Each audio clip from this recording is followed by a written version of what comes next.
Assalamualaikum warahmatullahi wabarakatuh. Perkenalkan, nama saya Tiang Sari dengan NIM C1C024011. Saya mahasiswa Universitas Jambi, Fakultas Ekonomi dan Bisnis Prodi Akuntansi. Di sini saya akan mempresentasikan tentang laporan keuangan fiskal badan. Dosen pengampu saya yaitu Dr. William Eka Putra SMSI dan Ibu Restuhani Anissa SMAK. Nah, langsung saja kita masuk ke pembahasan yang pertama. Pembahasannya itu ada 6. Pertama, pengertian koreksi fiskal. Yang kedua, tujuan rekonsiliasi fiskal. Yang ketiga, jenis koreksi fiskal.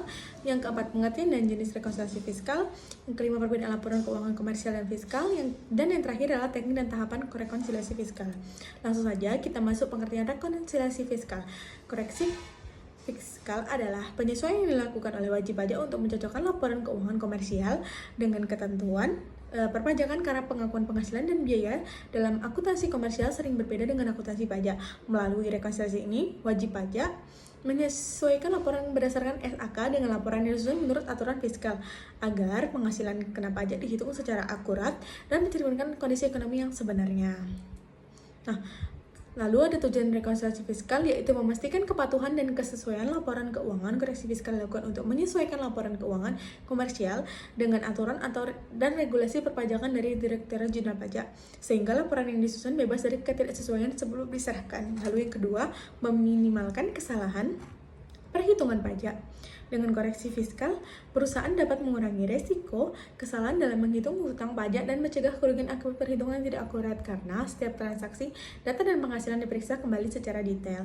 Yang ketiga, menentukan laba kena pajak secara tepat. Rekonsiliasi fiskal bertujuan untuk memastikan besarnya laba kena pajak dihitung dengan benar sebagai dasar pengenaan pajak penghasilan, sehingga pajak yang di penghasilan badan yang terutang sesuai dengan ketentuan perpajakan. Selanjutnya yaitu jenis koreksi fiskal, ada 2, yaitu koreksi fiskal positif dan koreksi fiskal negatif. Ada koreksi fiskal positif adalah penyesuaian penghasilan neto komersial yang dapat menambah atau mengurangi biaya untuk menghitung penghasilan kena pajak terjadi misalnya karena beban yang tidak diakui pajak. Lalu penyesuaian atau amortisasi komersial lebih besar dari fiskal sehingga mempengaruhi laba rugi dan penghasilan yang dilaporkan. Yang kedua, koreksi negatif. Nah, adalah penyesuaian penghasilan neto komersial yang mengurangi penghasilan atau menambah biaya untuk menghitung penghasilan kena pajak. Contohnya terjadi karena penghasilan kena PPh final, penyesuaian atau amortisasi fiskal lebih besar dari komersial atau penghasilan yang ditangguhkan sehingga mempengaruhi laba. Nah, ada contoh koreksi fiskal positif dan negatif. Di sini ada 2, tapi saya bacakan satu-satu saja. Yang pertama, koreksi fiskal positif.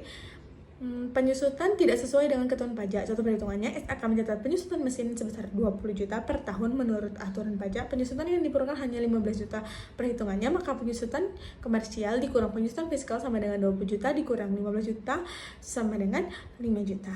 Lalu koreksi fiskal negatif. Nah, contoh perhitungannya, penyusutan fiskal lebih besar dari komersial. Contoh perhitungannya, penyusutan komersial 10 juta, penyusutan fiskal 15 juta. Karena fiskal mengakui penyusutan yang lebih besar, sehingga koreksi negatif perhitungannya 10 juta dikurang 15 juta, maka minus 5 juta.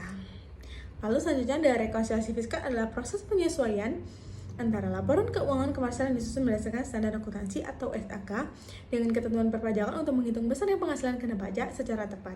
Proses ini dilakukan untuk mencocokkan perbedaan pengakuan penghasilan, biaya, dan transaksi lainnya sehingga laporan sesuai dengan aturan fiskal atau menghasilkan perhitungan pajak yang akurat. Jenisnya ada 2, yaitu rekonsiliasi beda tetap dan rekonsiliasi beda waktu. Nah, rekonsiliasi beda tetap adalah penyesuaian fiskal yang terjadi karena perbedaan permanen antara laporan keuangan komersial dan ketentuan perpajakan, di mana perbedaan tersebut tidak akan berbalik pada periode berikutnya. Lalu yang kedua, rekonsiliasi beda waktu adalah penyesuaian fiskal yang muncul karena perbedaan waktu pengakuan penghasilan atau biaya antara akuntansi komersial dan peraturan perpajakan yang nantinya akan berbalik dengan pada periode berikutnya. Selanjutnya yaitu ada perbedaan laporan keuangan komersial dan fiskal. Yang pertama, dari segi tujuan, komersial memberikan informasi yang akurat mengenai kondisi keuangan perusahaan kepada pihak internal berupa investor, kreditur, dan internal seperti manajemen. Lalu, kalau fiskal menentukan besarnya kewajiban pajak perusahaan sesuai dengan peraturan perpajakan yang berlaku. Kalau standar penyusunannya, komersial standar akuntansi keuangan atau SAK.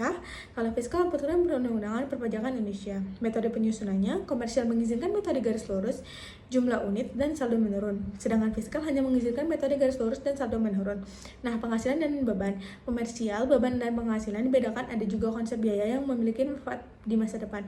Fiskal, konsepnya penghasilan dan beban disesuaikan dengan peraturan perpajakan. Biaya dibagi menjadi biaya yang boleh dan tidak boleh dikurangi dengan penghasilan bruto.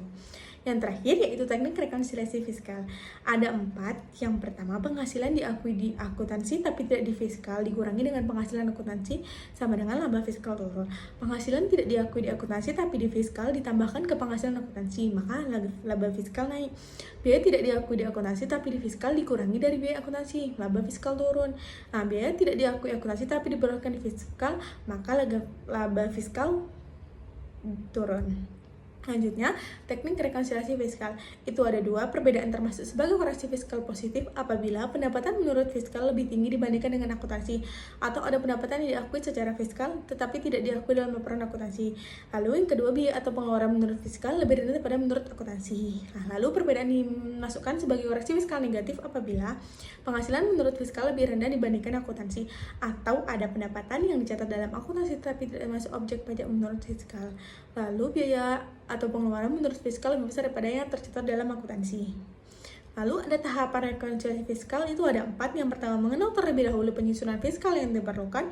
Kedua, mengidentifikasi elemen-elemen penyesuaian untuk menjatuhkan pengaruhnya terhadap laba usaha kena pajak. Lalu mengoreksi fiskal dengan melakukan koreksi fiskal positif dan negatif. Yang terakhir, melakukan penyusunan laporan keuangan secara fiskal sebagai lampiran SPT tahunan pajak penghasilan. Nah, sekian presentasi dari saya. Bila ada salah penulisan kata atau pengucapan, saya mohon maaf. Saya akhiri. Wassalamualaikum warahmatullahi wabarakatuh.